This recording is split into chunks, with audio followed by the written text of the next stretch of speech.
Hello friends, welcome to study कर। मैं हूं आपका दोस्त प्रभाकर। आज के इस लेक्चर में हम डिस्कस करने वाले हैं 4 मई 2024 के मोस्ट इंपॉर्टेंट करंट अफेयर्स के क्वेश्चन। तो आप इस पूरे लेक्चर को बहुत ही ध्यान से लास्ट तक जोड़ देखिएगा। पहला क्वेश्चन आपसे पूछा जा रहा है, विश्व प्रेस स्वतंत्रता सूचकांक 2024 में भारत की रैंक क्या है। तो अभी हाल ही में वर्ल्ड प्रेस फ्रीडम इंडेक्स 2024 को जारी किया गया है और इसमें भारत की रैंक है 159। काफी इंपॉर्टेंट इंडेक्स है आपके एग्जाम की दृष्टि से, तो आप इसे नोट जरूर करिएगा। दूसरा सवाल ये बनता है आपके एग्जाम के लिए कि वर्ल्ड प्रेस फ्रीडम इंडेक्स को कौन जारी करता है। तो रिपोर्टर्स विदाउट बॉर्डर्स के द्वारा वर्ल्ड प्रेस फ्रीडम इंडेक्स को जारी किया जाता है। आपको याद रखना है कि भारत की रैंक 159 है, लेकिन भारत का जो स्कोर है वो कितना है, तो वो है 31.28। तो ये स्कोर भी आप नोट कर सकते हैं।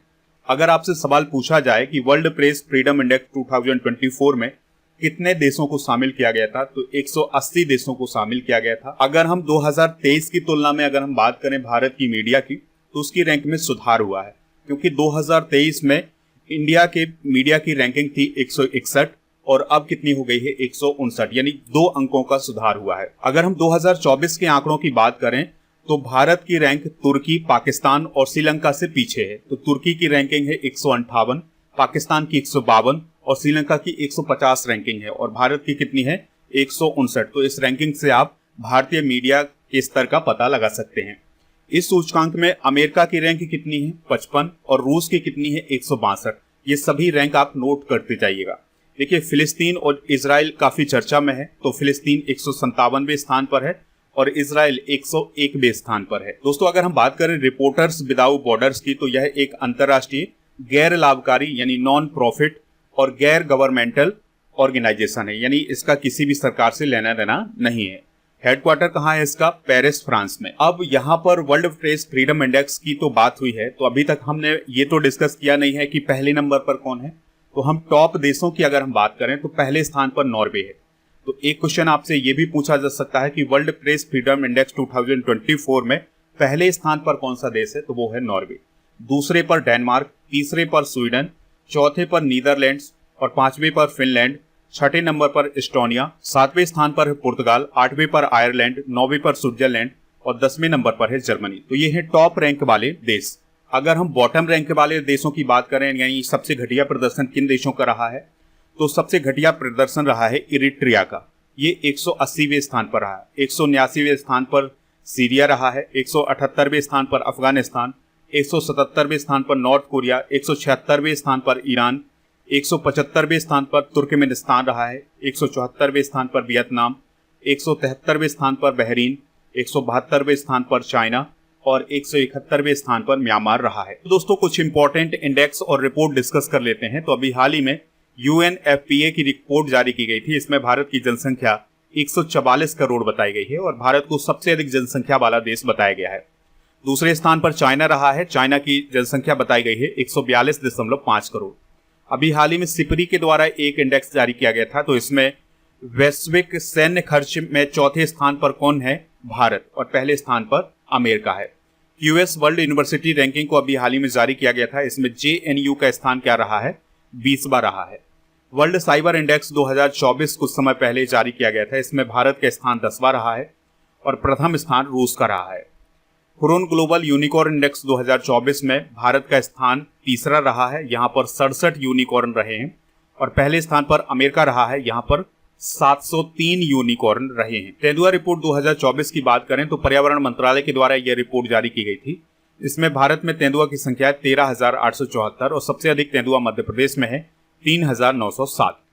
इसके अलावा अंतर्राष्ट्रीय बौद्धिक संपदा सूचकांक 2024 को अभी हाल ही में जारी किया गया था। इसमें भारत का स्थान 42वां और पहला स्थान अमेरिका का रहा है। तो ये है कुछ प्रमुख इंडेक्स और रिपोर्ट। तो ये सभी पॉइंट आप नोट कर लीजिएगा। दोस्तों, आप इस पूरे लेक्चर को बहुत ही ध्यान से लास्ट तक देखिएगा। लास्ट में आपसे क्वेश्चन पूछा जाएगा जिसका आंसर आपको कमेंट बॉक्स में देना है। अगर आप चैनल पर पहली बार आए हैं तो सब्सक्राइब कर लें, बेल आइकन भी दबा लें, जिससे आपको समय पर और सबसे पहले नोटिफिकेशन मिल सकेगा। आप हमारे व्हाट्सएप चैनल को भी ज्वाइन कर सकते हैं, उसका लिंक डिस्क्रिप्शन बॉक्स में दिया गया है। इसके अलावा आप हमारे टेलीग्राम चैनल को भी ज्वाइन कर लीजिएगा, आपको टेलीग्राम पर जाना है और स्टडी कर ऑफिशियल सर्च करना है, तो वहां पर आपको हमारा टेलीग्राम चैनल मिल जाएगा। इस टेलीग्राम चैनल से ऐड हो जाना है तो आपको पीडीएफ और इंपॉर्टेंट नोटिफिकेशन मिल जाएंगे। ऐप को भी डाउनलोड कर लें, ऐप का लिंक डिस्क्रिप्शन बॉक्स में दिया गया है। ऐप पर आपको paid course, e book, test series, PDF, daily quiz, ये सभी मिल जाएगा। अप्रैल माह की ई बुक लॉन्च कर दी गई है करेंट अफेयर्स की, काफी इंपॉर्टेंट ई बुक है, तो हिंदी और इंग्लिश दोनों मीडियम में उपलब्ध है, तो इसको आप वहां से प्राप्त कर सकते हैं। इसके अलावा ईयरली करंट अफेयर्स की ई बुक भी आपको ऐप पर मिल जाएगी। अगला क्वेश्चन आपसे पूछा जा रहा है, मून मिशन चांग-ई 6 किस देश के द्वारा लॉन्च किया गया है? आंसर हो जाएगा चाइना।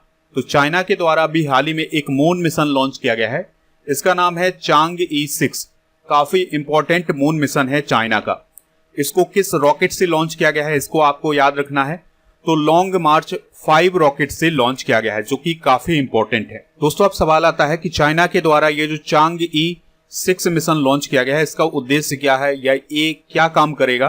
तो इसका काम होगा चंद्रमा के उस हिस्से से सैंपल कलेक्ट करना जिस हिस्से में अंधेरा होता है। तो ये वहां से सैंपल कलेक्ट करेगा और उसको धरती पर भेजेगा। तो ये इस मिशन का उद्देश्य है। दोस्तों चांग-ई 6 मिशन का जो प्रोब होगा वो 53 दिनों तक चंद्रमा पर रहेगा, यानी 25 जून को यह धरती पर लौट आएगा। और ये जो मिशन भेजा गया है चाइना के द्वारा, इस मिशन में पाकिस्तान का एक सैटेलाइट भी भेजा गया है जिसका नाम है iCube या iCube कमर।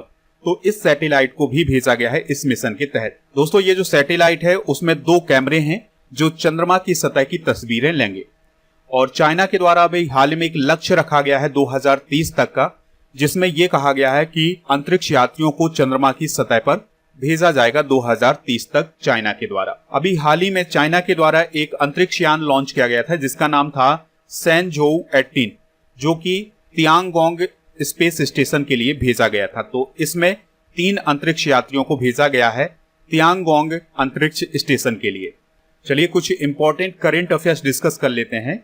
तो चंद्रमा की सतह पर उतरने वाले देश कौन कौन हैं? अमेरिका, रूस, चाइना, भारत और जापान, यानी 5 देश ऐसे हैं जिन्होंने चंद्रमा की सतह पर कदम रखे हुए हैं, यानी उनके जो मिशन है वो चंद्रमा की सतह पर पहुंचे हुए हैं। चंद्रमा की सतह पर उतरने वाला पहला देश कौन है? अमेरिका। चंद्रमा के दक्षिणी ध्रुव पर उतरने वाला पहला देश कौन है? भारत। अभी हाल ही में अमेरिका की एक प्राइवेट कंपनी है जिसका नाम है इंट्यूटिव मशीन्स, तो उसके द्वारा अभी हाल ही में एक मिशन लॉन्च किया गया था। तो उसका जो लैंडर था उसका नाम था ओडिसियस, तो वो चंद्रमा के साउथ पोल पर पहुंचा था। इस प्रकार से ओडिसियस मून लैंडिंग करने वाला किसी प्राइवेट कंपनी का पहला स्पेसक्राफ्ट बना था। अगर आपसे पूछा जाए चंद्रमा की सतह पर उतरने वाले पहले व्यक्ति कौन है, तो वो हैं नील आर्मस्ट्रॉन्ग, जो कि 20 जुलाई 1969 को चंद्रमा की सतह पर पहुंचे थे। अगला क्वेश्चन आपसे पूछा जा रहा है, व्हीटली गोल्ड पुरस्कार से किसे सम्मानित किया गया है? तो अभी हाल ही में डॉक्टर पूर्णिमा देवी वर्मन को व्हीटली गोल्ड पुरस्कार से सम्मानित किया गया है। काफी इंपॉर्टेंट पुरस्कार है, पर्यावरण के क्षेत्र में दिया जाने वाला पुरस्कार है और इस पुरस्कार को ग्रीन ऑस्कर के नाम से भी जाना जाता है। तो डॉक्टर पूर्णिमा देवी वर्मन को यह पुरस्कार दूसरी बार प्राप्त हुआ है। अब आपको एक पॉइंट और याद रखना है कि जो पूर्णिमा देवी वर्मन है इनका संबंध असम राज्य से है। दोस्तों अब सवाल आता है कि पूर्णिमा देवी वर्मन को यह पुरस्कार क्यों दिया गया है? तो एक पक्षी है जिसका नाम है ग्रेटर एडजुटेंट स्टार्क, जिसे असमिया भाषा में हरगिला पक्षी बोला जाता है। तो इस पक्षी के संरक्षण में महत्वपूर्ण भूमिका निभाई है डॉक्टर पूर्णिमा देवी वर्मन ने। इसके अलावा उन्होंने आर्द्रभूमि आवास के संरक्षण का भी प्रयास किया है, तो इसी के लिए उन्हें व्हीटली गोल्ड पुरस्कार से सम्मानित किया गया है। और ये जो हरगिला पक्षी है ये एक लुप्त प्राय पक्षी है, तो इसी का संरक्षण कर रही है कौन? डॉक्टर पूर्णिमा देवी वर्मन। 2017 में भी डॉक्टर पूर्णिमा देवी वर्मन को व्हीटली गोल्ड पुरस्कार से सम्मानित किया गया था। दोस्तों व्हीटली गोल्ड पुरस्कार 2024 के विजेता डिस्कस कर लेते हैं, यानी पूर्णिमा वर्मन के अलावा किन किन लोगों को यह पुरस्कार दिया गया है। तो इसमें पापुआ न्यू गिनी के नाओमी लोंगा हैं, नेपाल के राजू शर्मा, कैमरून के एरिस्टाइड कमला और इसके अलावा भूटान के कुएन जांग दोरजी और ब्राजील के फर्नांडा अबरा और गुआना के लेरॉय और भारत की कौन है? पूर्णिमा देवी वर्मन। दोस्तों अगर आपसे सवाल पूछा जाए कि व्हीटली गोल्ड पुरस्कार किसके द्वारा प्रदान किया जाता है, तो एक संस्था है यूनाइटेड किंगडम की जिसका नाम है व्हीटली फंड फॉर नेचर, तो इसके द्वारा यह पुरस्कार दिया जाता है। और आपको याद रखना है कि संस्था की स्थापना 1993 में की गई थी और इस संस्था के द्वारा 2007 में व्हीटली गोल्ड पुरस्कार की स्थापना की गई थी। व्हीटली गोल्ड पुरस्कार के अंतर्गत 50,000 ब्रिटिश पाउंड की राशि दी जाती है और यह पर्यावरण संरक्षण के क्षेत्र में दिया जाने वाला अवार्ड है। 2007 में व्हीटली गोल्ड अवार्ड पाने वाले पहले भारतीय हैं अर्चना गोडबोले और ब्रैड नॉर्मन। तो इनको 2007 में पहली बार व्हीटली गोल्ड अवार्ड प्रदान किया गया था। अवार्ड की बात आई है तो हाल ही में प्रदान किए गए कुछ प्रमुख अवार्ड डिस्कस कर लेते हैं। जैसे गोल्डमैन पर्यावरण पुरस्कार अभी हाल ही में छत्तीसगढ़ के आलोक शुक्ला को दिया गया है। MS स्वामीनाथन पुरस्कार प्रोफेसर BR कंबोज को दिया गया है। स्वच्छता सर्वेक्षण पुरस्कार 2023 इंदौर और सूरत को प्रदान किया गया है, यानी सबसे स्वच्छ शहर कौन है, इंदौर और सूरत। तेंजिंग नोर्गे सम्मान सविता कंसवाल को दिया गया है मरणोपरांत। यूपी गौरव सम्मान 2024 से ऋतु करिधल श्रीवास्तव और नवीन तिवारी को सम्मानित किया गया है। Colonel CK Naidu life time achievement पुरस्कार रवि शास्त्री और फारूक इंजीनियर को दिया गया है। अगला क्वेश्चन आपसे पूछा जा रहा है, संयुक्त राष्ट्र जनसंख्या कोष की बैठक में भारत की ओर से नीरू यादव ने प्रतिनिधित्व किया है, उनका संबंध किस राज्य से है? तो नीरू यादव संबंधित हैं राजस्थान से। तो उन्होंने अभी हाल ही में संयुक्त राष्ट्र जनसंख्या कोष की बैठक में भारत की तरफ से प्रतिनिधित्व किया है। देखिए दोस्तों, भारत सरकार ने संयुक्त राष्ट्र के SDG का स्थानीयकरण, भारत में स्थानीय प्रशासन में महिला नेतृत्व, इस विषय पर एक कार्यक्रम आयोजित किया जाना था। तो इस कार्यक्रम के लिए भारत की 3 महिलाओं को चुना गया था। उनमें पहला नाम था नीरू यादव का, दूसरा नाम था सुप्रिया दास दत्ता का और तीसरा नाम था कुनकू हेमा कुमारी का। तो इन तीनों महिलाओं ने इस कार्यक्रम में हिस्सा लिया है और भारत की तरफ से इन्होंने प्रतिनिधित्व किया है। यह कार्यक्रम कब आयोजित किया गया है? तो यह कार्यक्रम 3 मई 2024 को न्यूयॉर्क अमेरिका में आयोजित किया गया है। तो नीरू यादव राजस्थान के झुंझुनू के लांबी अहीर ग्राम पंचायत की सरपंच हैं और उन्हें हॉकी बाली सरपंच के नाम से जाना जाता है। दूसरा नाम है कुनकू हेमा कुमारी का। तो ये आंध्र प्रदेश के पश्चिम गोदावरी के पेकरू ग्राम पंचायत की सरपंच हैं और हेमा कुमारी अपने गांव में नियमित चिकित्सा शिविर आयोजित कराने के प्रयासों के लिए जानी जाती हैं। तीसरा नाम है सुप्रिया दास दत्ता का। तो उनका संबंध त्रिपुरा से है। तो वर्तमान में वो सिपाही जिला परिषद त्रिपुरा की सभाधिपति हैं और उन्हें सार्वजनिक निर्णय लेने की प्रक्रिया में महिलाओं की भागीदारी को बढ़ावा देने में उनकी भूमिका के लिए जाना जाता है। तो इन 3 महिलाओं को अभी हाल ही में अमेरिका भेजा गया था। बात आई थी यहाँ पर संयुक्त राष्ट्र जनसंख्या कोष की। तो संयुक्त राष्ट्र जनसंख्या कोष की स्थापना 1969 में संयुक्त राष्ट्र की एक विशेष एजेंसी के रूप में की गई थी और दोस्तों इसका मुख्य कार्य है विशेषकर महिलाओं और युवाओं के लिए यौन और प्रजनन अधिकार का विकल्प सुनिश्चित करवाना। इसका मुख्यालय न्यूयॉर्क अमेरिका में है। अगला क्वेश्चन आपसे पूछा जा रहा है, दुनिया की पहली CNG से चलने वाली मोटरसाइकिल किस कंपनी के द्वारा लॉन्च की जाएगी?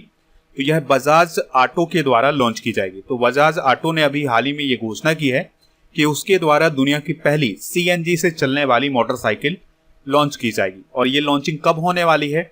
18 जून 2024 को। ये जानकारी किसने प्रदान की है? तो बजाज ऑटो कंपनी के MD हैं राजीव बजाज। तो उनके द्वारा ये जानकारी दी गई है।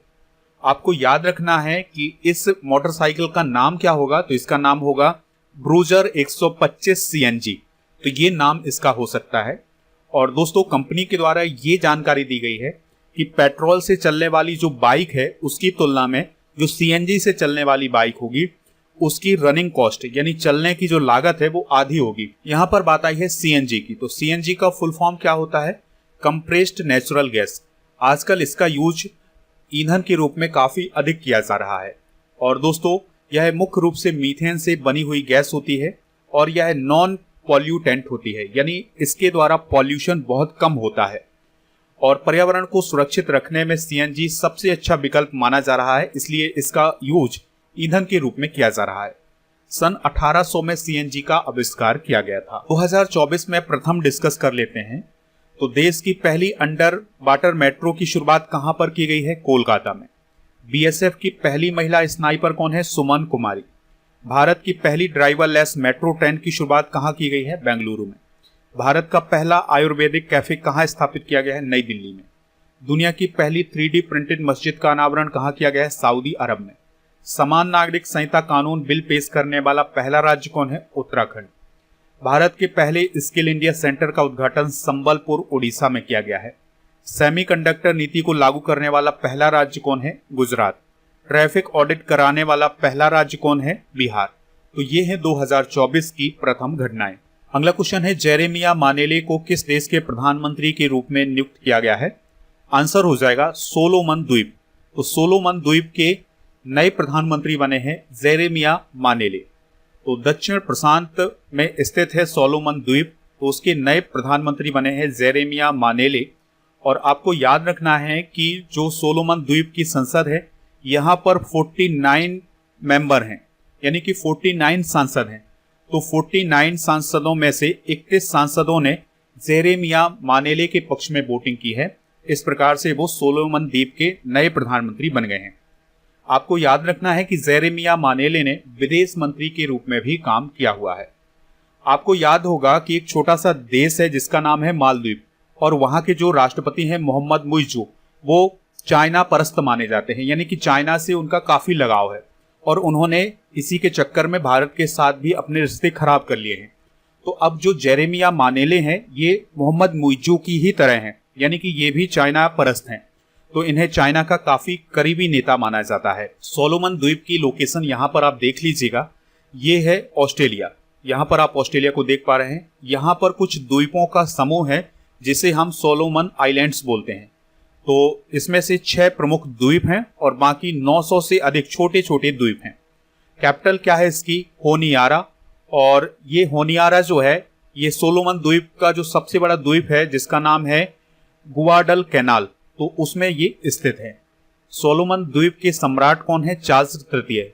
जो यूके के सम्राट है ना चार्ल्स तृतीय, वही सोलोमन द्वीप के सम्राट हैं।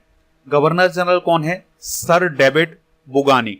और यहाँ की करेंसी क्या है? सोलोमन द्वीप डॉलर। तो ये बेसिक जानकारी है सोलोमन द्वीप के बारे में। कुछ इंटरनेशनल नियुक्तियां डिस्कस कर लेते हैं।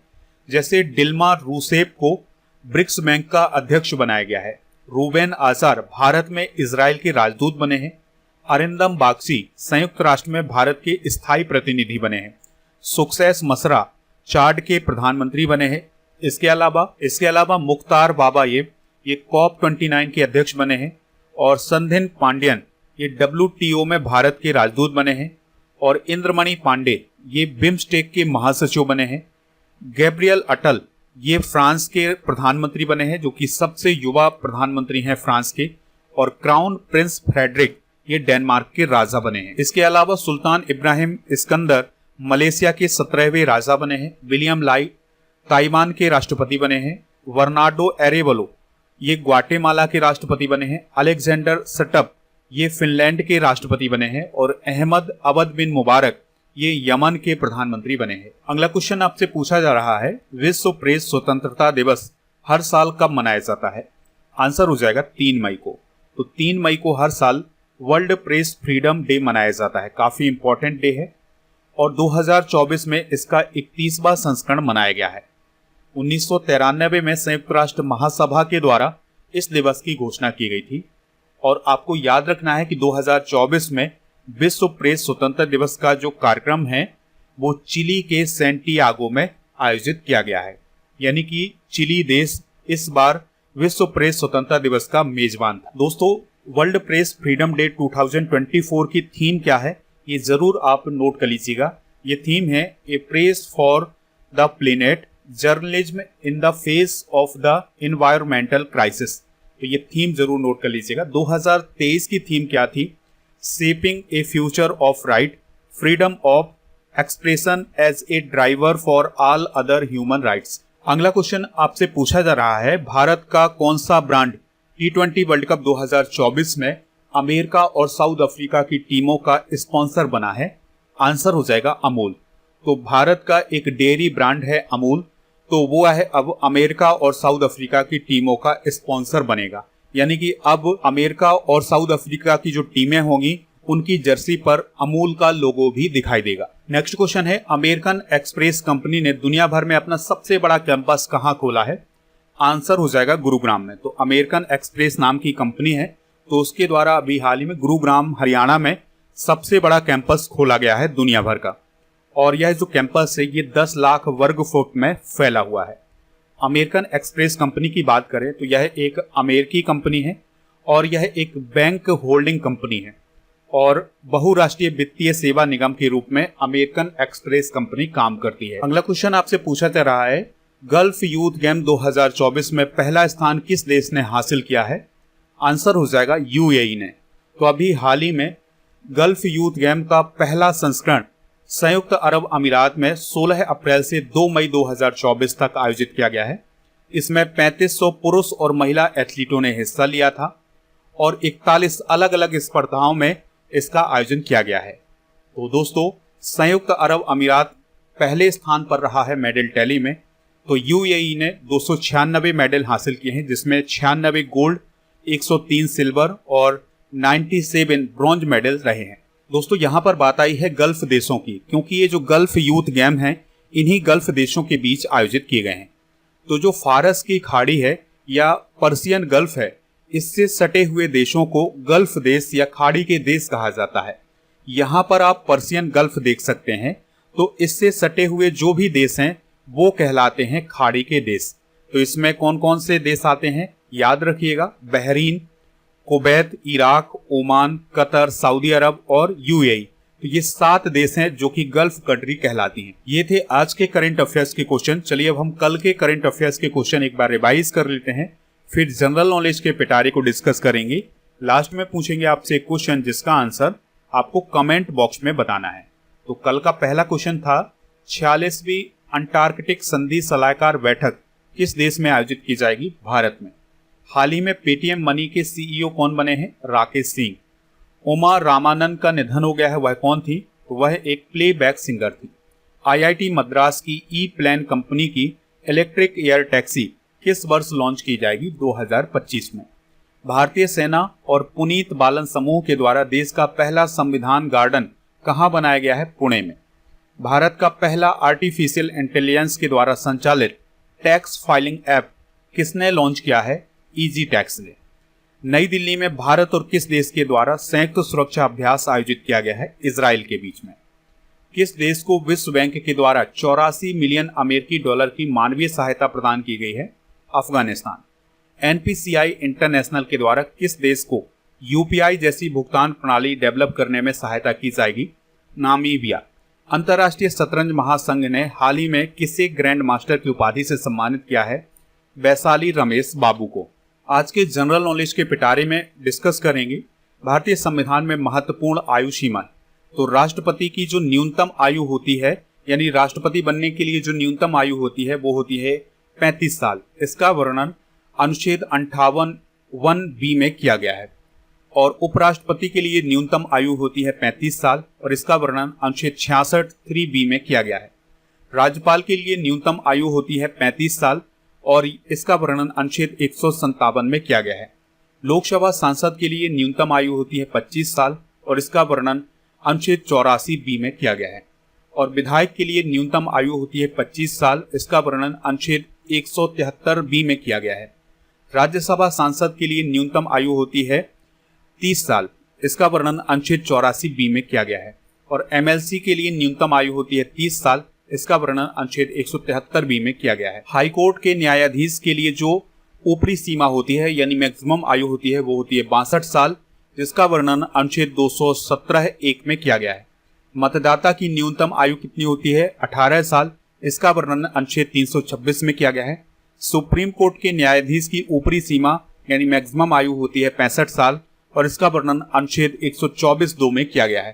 तो ये सभी पॉइंट आप नोट कर लीजिएगा। कल के करंट अफेयर्स में आपसे पूछा गया था कि वर्ल्ड बैंक की स्थापना कब की गई थी? तो 1944 में वर्ल्ड बैंक की स्थापना की गई थी और इसका हेडक्वार्टर कहाँ है? वाशिंगटन डीसी में। तो सभी लोगों ने इसका आंसर 1944 बताया हुआ है। आज का क्वेश्चन है, विश्व प्रेस स्वतंत्रता सूचकांक 2024 में पहले स्थान पर कौन सा देश है? जो भी इसका राइट आंसर हो कमेंट बॉक्स में जरूर बताएं, हमें इंतजार रहेगा आपके आंसर।